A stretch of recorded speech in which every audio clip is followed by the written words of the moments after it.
पिछले 2 सप्ताह से जम्मू कश्मीर के अनेक प्राकृतिक विपदाएं झेली हैं। अनेक लोगों की जाने गई हैं, अनेक लोग घायल हुए हैं, अनेक लोग घरविहीन हुए हैं।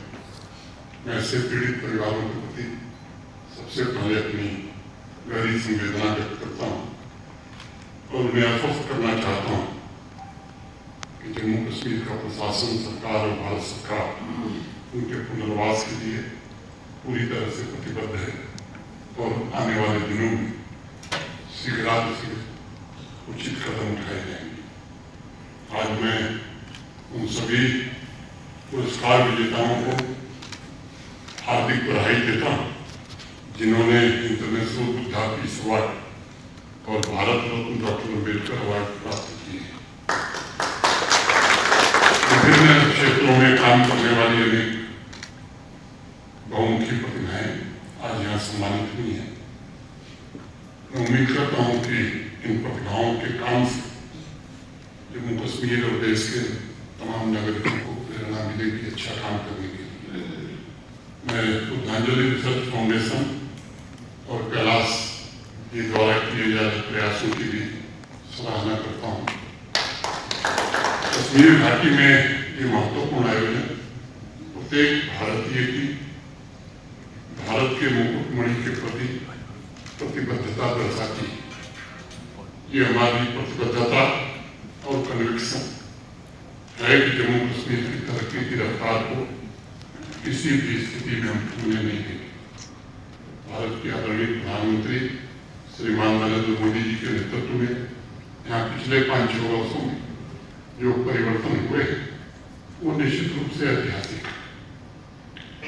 मैं स्पष्ट करना चाहूंगा कि समाज के कमजोर और वंचित वर्ग के सभी लोगों का उत्थान और उनका सम्मान ये जीवन का सबसे बड़ा उद्देश्य मानकर इन 5-6 वर्षों की विकास यात्रा पूरी हुई है और ये सुनिश्चित करने का प्रयास किया गया है कि हमारे युवा और विशेष तौर से हमारी महिलाएं, समाज के वंचित लोग विकास के पथ पर आगे बढ़े और पूरे समाज को सशक्त बनाए। मित्रों, कुछ लोग कहते हैं लेकिन आवाम जानती है कि पहली बार यहाँ सामाजिक न्याय तथा आर्थिक लोकतंत्र मजबूत करके भारत के प्रधानमंत्री जी के मार्गदर्शन आम नागरिक के जीवन को आसान बनाने का प्रयत्न हुआ है। उनके सपनों को साकार करने के लिए शिद्दत से काम किया गया है। साथ ही एक नई मानसिकता, एक नई कार्य संस्कृति और नए पॉजिटिव विचारों को भी ऑक्सीजन और खाद पानी पिछले 5-6 वर्षों में मिला है।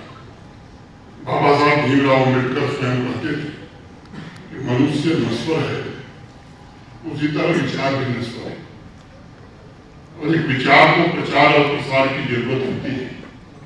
जैसे पौधे को पानी की नहीं गुंजाइश बनी तो पौधा मुरझा जाता है।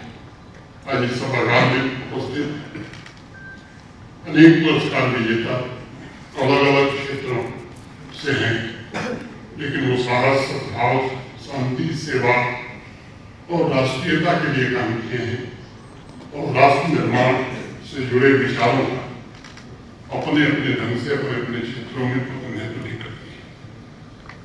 ये ध्यान देने की जरूरत है कि उनका योगदान सार्वजनिक के कल्याण के लिए, उनका विचार अलग अलग पंथ के लिए नहीं है